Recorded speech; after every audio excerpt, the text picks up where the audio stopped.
It was a cold winter night, just before Christmas. My girlfriend Lisa and I had decided to take a weekend trip to an old cabin in the mountains. The cabin belonged to her family and hadn't been used in years, but it had a rustic charm that made it irresistible.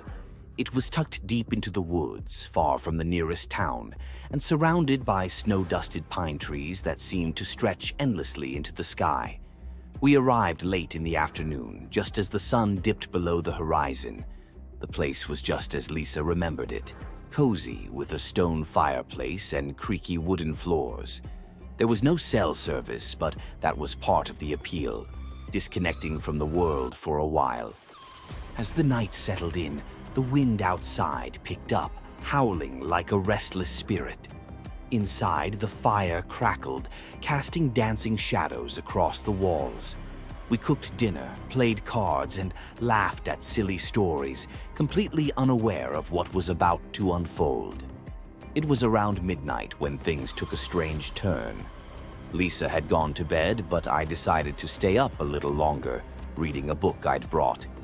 The silence was comforting at first, but soon I started hearing noises. Soft creaks like footsteps coming from above.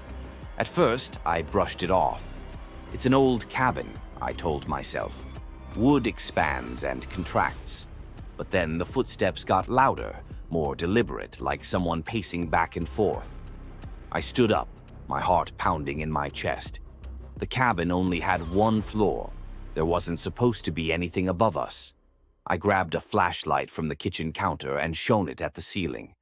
Dust motes floated in the beam, but everything else was still. "Lisa," I called out, my voice trembling slightly. No response.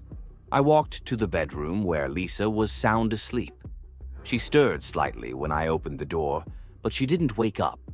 I felt a cold chill run down my spine. If Lisa was here, then who or what was making those sounds? I returned to the living room and stood still, listening. The footsteps had stopped, but now there was a faint tapping sound coming from the front door. Tap, tap, tap. Like someone or something was knocking, but just barely.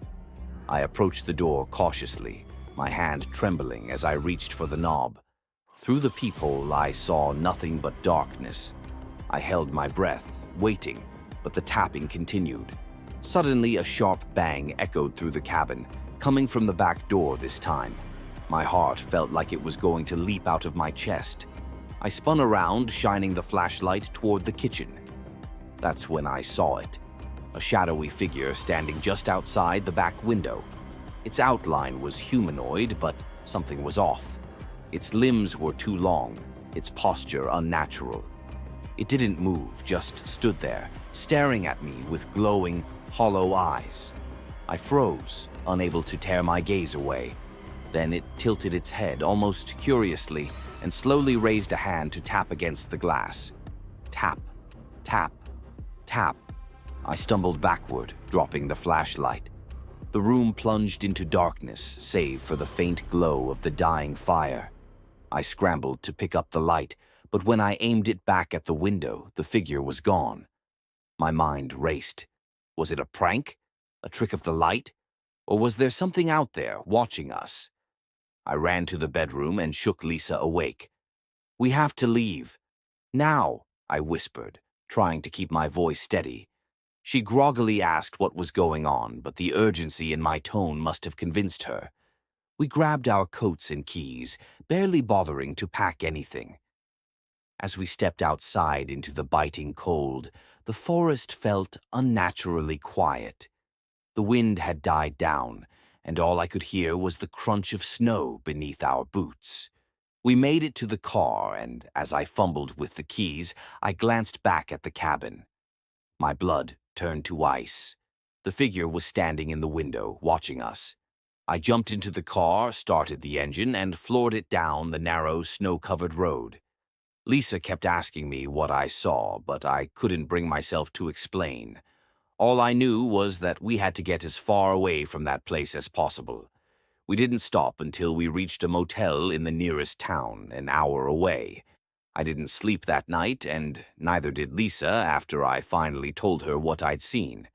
The next morning, we called her family and told them what happened. They seemed confused, insisting that no one had been near the cabin in years. To this day, I don't know who or what I saw that night, but every so often I have nightmares about that shadowy figure and its glowing eyes, watching me from the darkness. And sometimes, when the wind howls late at night, I swear I can hear it. Tap, tap, tap.